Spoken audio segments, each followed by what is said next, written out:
Welcome students.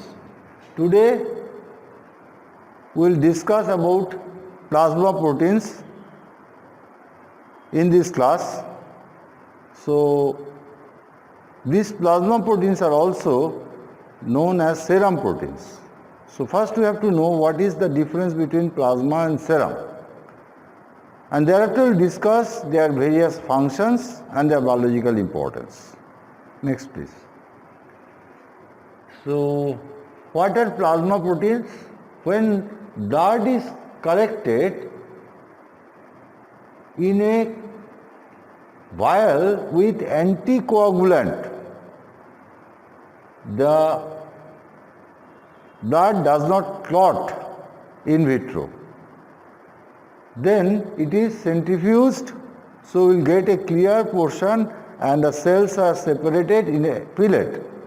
And that portion is known as plasma, which is little different than the serum. When serum is to be obtained, it is collected in a plain container without any anticoagulant and then allowed to clot. After a certain time, it is centrifuged to the liquefaction, liquid phase, which is separated after clot formation, which is pelleted down in the centrifuge, is known as serum. So what is the difference between serum and plasma? The serum is a liquid fraction except the cells and the coagulation factors, which is clotted. In the plasma, only the cells are separated and all other clotting factors allowing the fibrinogen is also in the particular fraction. So this is the little difference between plasma and serum. And the plasma mainly made up of water. Mainly the water portion is the maximum, and it also contains different electrolytes, metabolites, different materials and different hormones. So all are which is going through the blood in different circulation, going through the blood circulation to different tissues and coming from different tissues to the heart. So all these constitutes as plasma or serum, and this contains a portion of proteins collectively known as plasma proteins. Next. So basically plasma contains more than 300 different proteins. Many pathological conditions affect these levels of plasma proteins. So that I will discuss a little bit.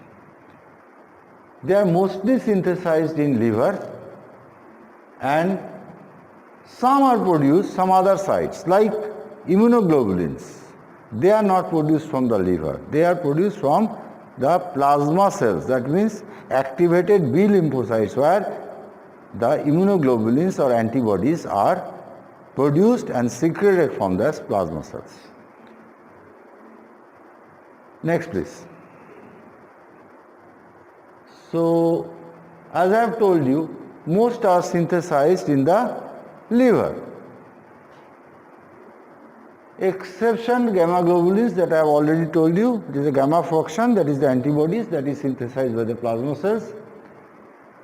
The most of the proteins are synthesized as pre-proteins on membrane-bound polymorphisms, which are then subjected to post-translational modifications in the endoplasmic reticulum and Golgi apparatus. Almost all of them are glycoproteins, except albumin, which is just protein, not glycoprotein. They have characteristic half-life in circulation. Albumin has 20 days half-life. Many of them exhibit polymorphisms, like immunoglobulins, like transferrins. There are a lot of different types of polymorphism. Polymorphism, as I have discussed you later, what is the polymorphism, what is the difference between polymorphism and mutations. Polymorphisms are the changes in the DNA sequence which are present at least in 1% of the population. So we will discuss it later in the molecular biology classes. Next please. Now these plasma proteins fractions can be separated in different ways. How will separate the plasma proteins?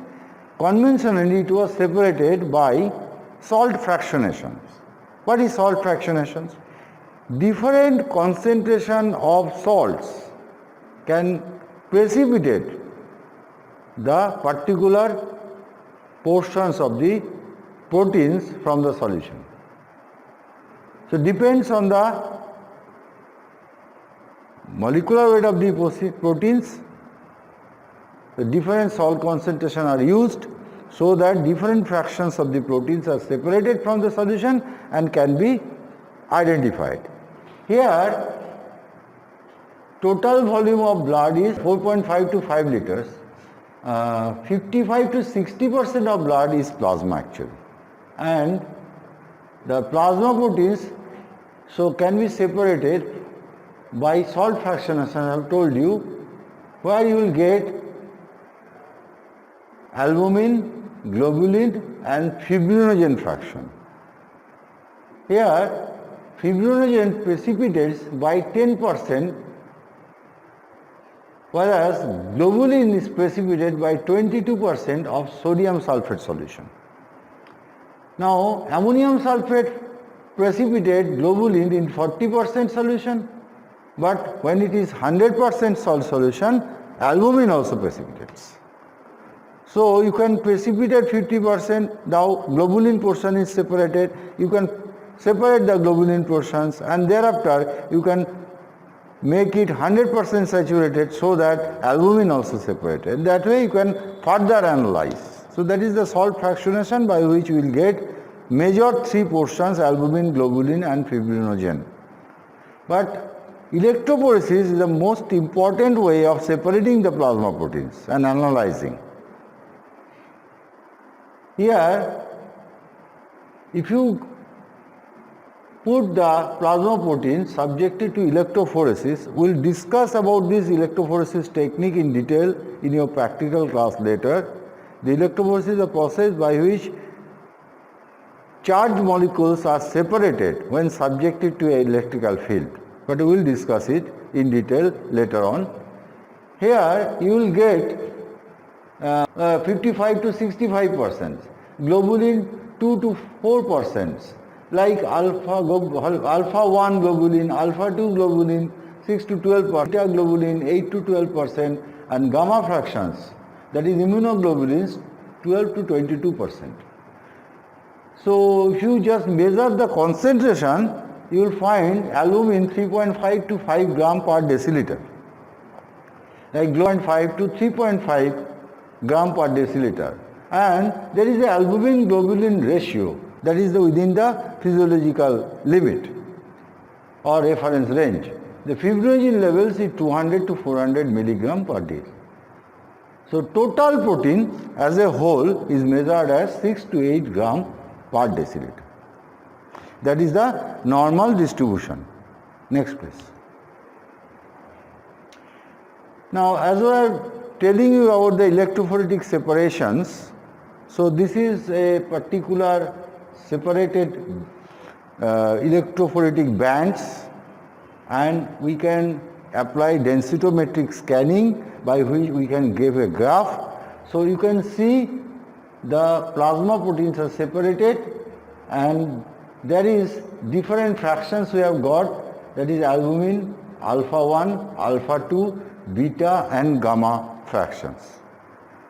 Now these are the gross we get, these are the fractions, but if you further analyze it subject to other forms of electrophoresis or other forms of ultracentrifugation as well as chromatography, we will get different fractions of proteins which constitutes these bands, out of which there is a little band ahead of the albumin. The electrophoresis from negative to positive, the movement of the charged particles. The albumin moves faster than any other, but before that another pre-albumin is also there, which is retinol binding prealbumin. So retinol binding prealbumin is the first fraction, comes ahead of the albumin. Now albumin is the next major fraction. The alpha 1 fraction contains different proteins like alpha 1 antitrypsin, alpha 1 phytoprotein, alpha 1 lipoprotein, that is HDL, TBG thyroid binding globulin, CBG corticosteroid binding globulin, retinol binding globulin, and alpha 1 acid glycoprotein. So these are the fractions further we can get from the alpha 1 fraction of the electrophoretic protein.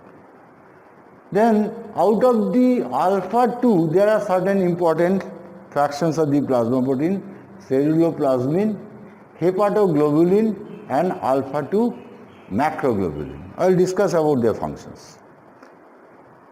Then if you analyze the beta fraction, you will find hemopyxin, transferrin, CRP, beta lipoproteins, that is HDL, LDL, and complements, different complements, C1q and C3, the complements are also there. So these are the, told you, is the constituents of the immunoglobulins or antibodies. So these are the different fractions we can get if you further go on analyzing the plasma proteins. Next please. So now we'll discuss about functions in cell. We can classify those plasma proteins according to the functions also. So first is the anti-protease activity. That means some enzymes are there which acts on the protease enzymes itself. So these proteases are liberated from different cells or immunocompetent cells, macrophages. So sometimes they are detrimental to our own body cells. So anti-protease actually helps us to protect from our own different defensive enzymes like anti-chymotrypsin, alpha 1 antitrypsin, alpha 2 macroglobulin, and antithrombin. Antithrombin which helps in preventing clot. Heparin actually potentiates the antithrombin 3. That's why our body blood is never clotted. So we have further functions. I will discuss about the antitrypsin, alpha 1 antitrypsin in the later slides. Now next function we can discuss about the blood clotting. So there are a lot of coagulation factors, intrinsic pathway and extrinsic pathway of coagulation that you will be knowing, and these factors along with fibrinogen also present in the plasma to help us clotting, coagulation of the blood whenever there is needed. Enzymes, different enzymes are actually present in the plasma. Enzyme proteins, like there are certain enzymes which are functional in the plasma. There are most of the enzymes are non-functional enzymes present in the plasma. Regarding functional enzymes, the coagulation factors are very important. They are also enzymes. There are cholinesterases, is very important action in our plasma. Lipoprotein lipase in the endothelial walls, they are present. They also act within the plasma.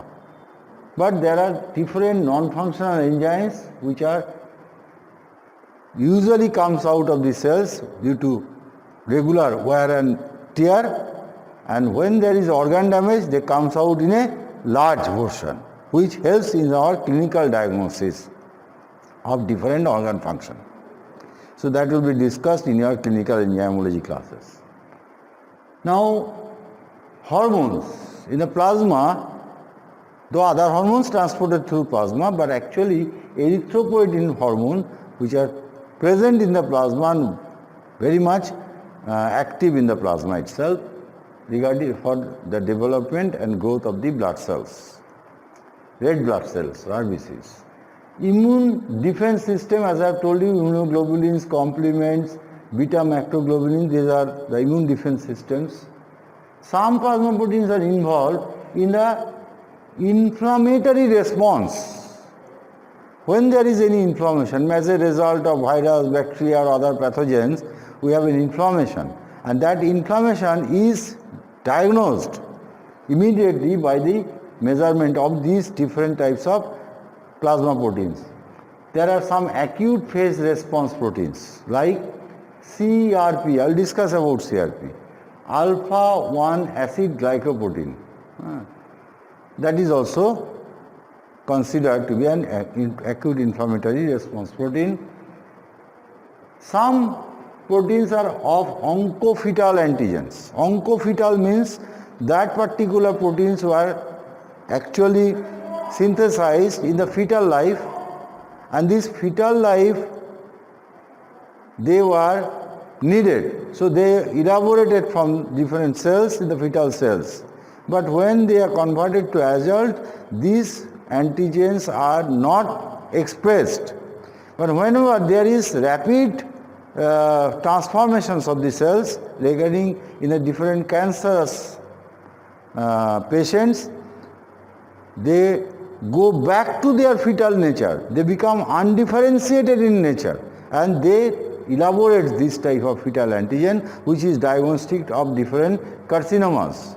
So these oncofetal antigens, out of which alpha fetoprotein, diagnostic of hepatic carcinoma, and others also, CEA, carcinoembryonic antigen, CA125, there are so many other markers which actually helps us indicate that there is some carcinogenesis.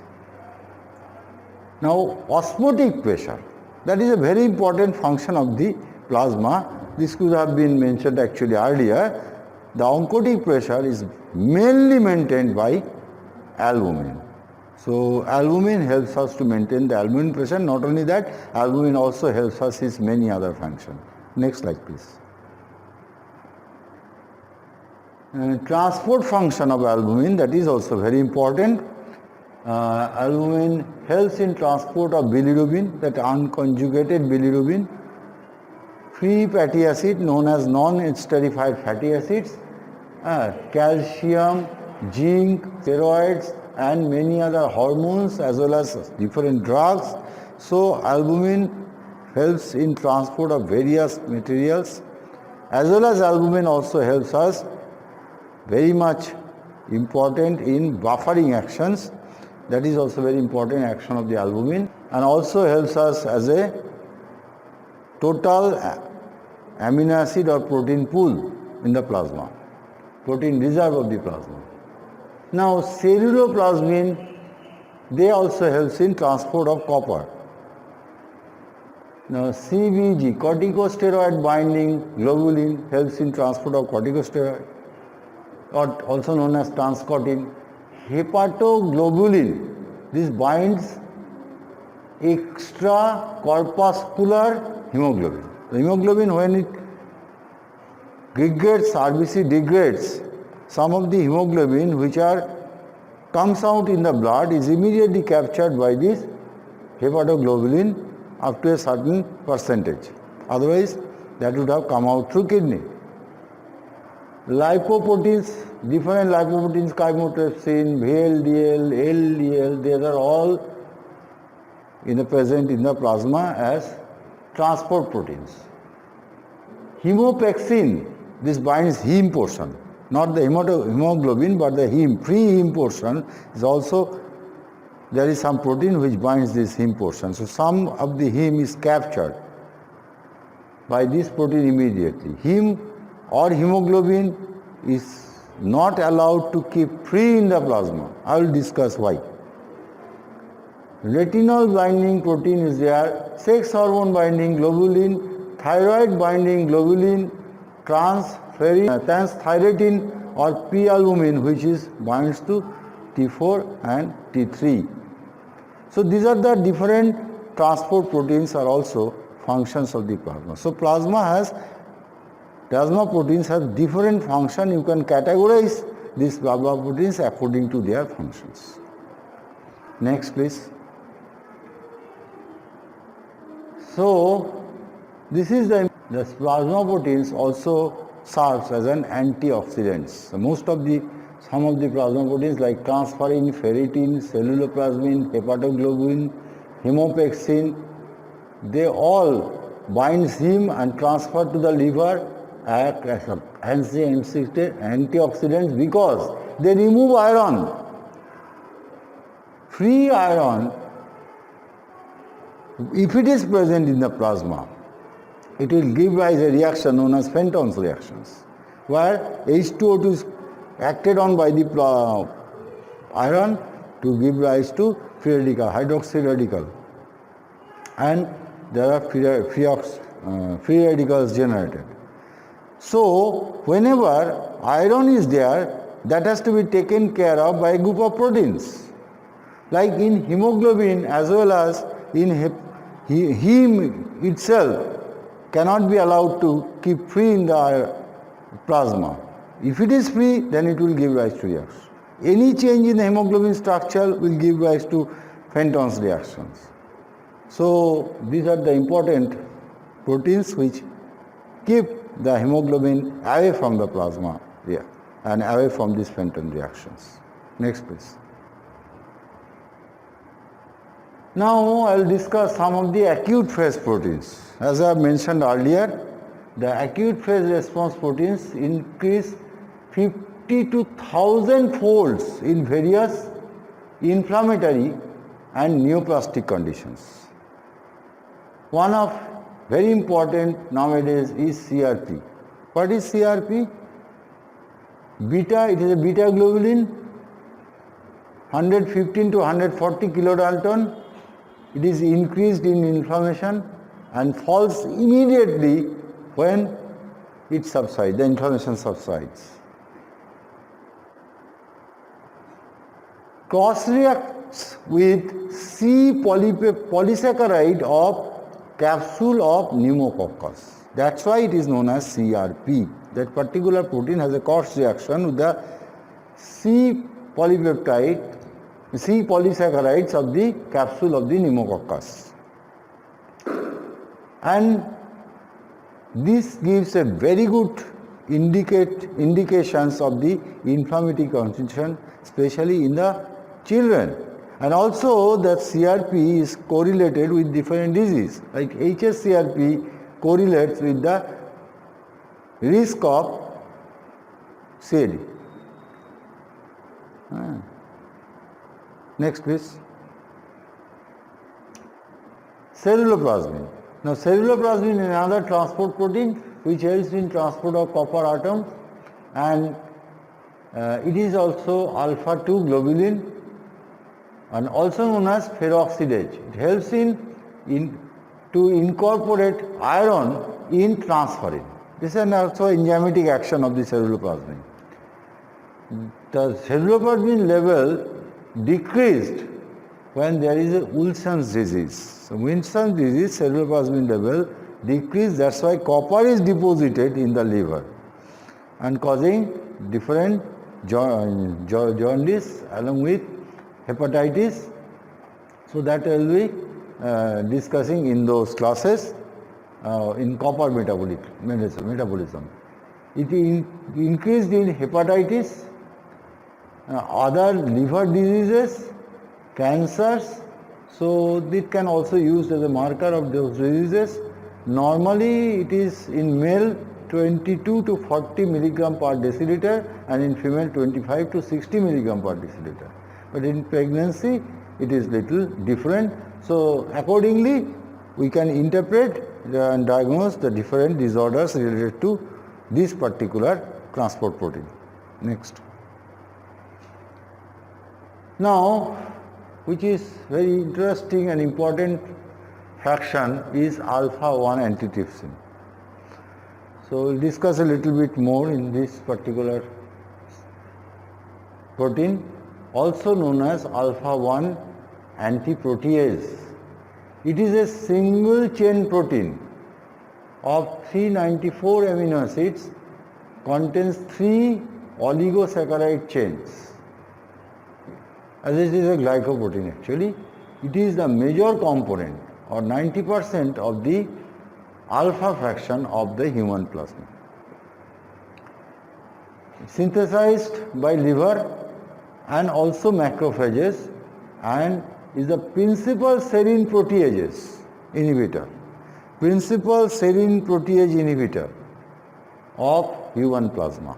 Serine protease is liberated by different inflammatory cells, and this antagonizes those action of those serine proteases. It inhibits trypsin, elastase and certain other proteases by forming complexes with them. The very important action. Next. Now, clinical consequences of alpha-1 deficiency, antitrypsin deficiency leads to emphysema. Normally, antitrypsin protects the lung tissue from proteases, active elastase released from the macrophages. This forms a complex with the protease and inactivates it. In its deficiency, the active elastase destroys lung tissues by proteolysis. And thereafter, the elastic capacity of the lungs alveoli goes off, giving a dilated alveoli, which actually causes the dysfunction of the lung capacity and leads to disease known as COPD, that we will know later on. Next. The smoking and emphysema, there is a relation, because the smokers usually suffers from emphysema. So the explanation behind is that one of the explanation is a methionine residue that is at 358 of alpha antitrypsin is involved in its binding to protease. Actually, that is the most important methionine residue which is subjected to bind with the protease enzymes. Now, smoking oxidizes these methionine residues to methionine sulfoxide and thus inactivates it. Affected molecules of alpha-1 antitrypsin no longer neutralize the proteases. So, this is particularly devastating in patients like PiZZ phenotype, who already have low levels of antitrypsin. The further diminution of alpha-1 antitrypsin brought about by smoking results in increased proteolytic destruction of lung tissues and accelerating the development of emphysema. That is the most important aspect of this, clinical aspect of this alpha-1 antitrypsin. It's also important academically. Please note that. Next. Now, alpha-2 macroglobulin, that is also very important, one of the important fractions, 725 kilodaltons synthesized in the liver and also macrophages, inactivates all proteases, and in vivo anticoagulation, it acts as an anticoagulant as well, carrier of growth factors, PDGA, platelet-derived growth factors, and it is increased very much in nephrotic syndrome. So that's a marker. In that case, can be used in the nephrotic syndrome. Next. Now there are some proteins which are known as negative acute phase protein. These protein levels are decreased in case when there is inflammation. Out of which one is albumin. Albumin level decreased when there is inflammation. Thyretin, the prealbumin also, retinol binding protein and transferrin. These are the negative acute phase protein which are decreased when there is inflammation. Next please. So there is a few examples of the clinical aspect of the plasma proteins as well, where electrophoretic pattern can give us some idea of different disease, where there is change in the plasma protein normal pattern. So I have given a very few examples. You will be learning it more when you will go to the practical classes, electrophoresis of plasma proteins.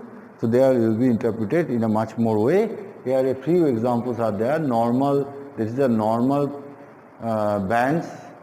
The first, here is the normal bands. That's like albumin, alpha 1, alpha 2, beta and gamma portions. Now density changes according to the level changes of these different plasma proteins in different diseases. Now here primary immune deficiency, the hypogammaglobulinemia. Now immune deficiency means here your density is less, you can see in this gamma function. That is hypogammaglobulinemia. Now multiple myeloma when there is secretions of paraproteins, lot of. So we have a specific antibodies which are secreted, synthesized. It is a plasma cell carcinoma rather, synthesized in a huge amount, and that is secreted through the urine as well. Then extra band is formed in the gamma portion, the M band. In nephrotic syndrome, you can have hypoalbuminemia and predominant the alpha 2 band. So alpha 2 band is predominant, and you can albumin is less. Here also albumin is less. Density of albumin is less. So albumin is less. Like that cirrhosis of liver, that is hypoalbuminemia by fusion. Now here albumin level is also very, very less because albumin is not synthesized. So accordingly different patterns of electrophoretic patterns are possible in the changes in the composition of the plasma proteins in case of different disease. So we have clinical aspect as well of interpretation of this plasma protein estimation through electrophoresis. So this is in nutshell I have discussed about plasma proteins. There are a lot of other aspects. You go through the books as well as our lecture class and will be interacting further in your practical classes.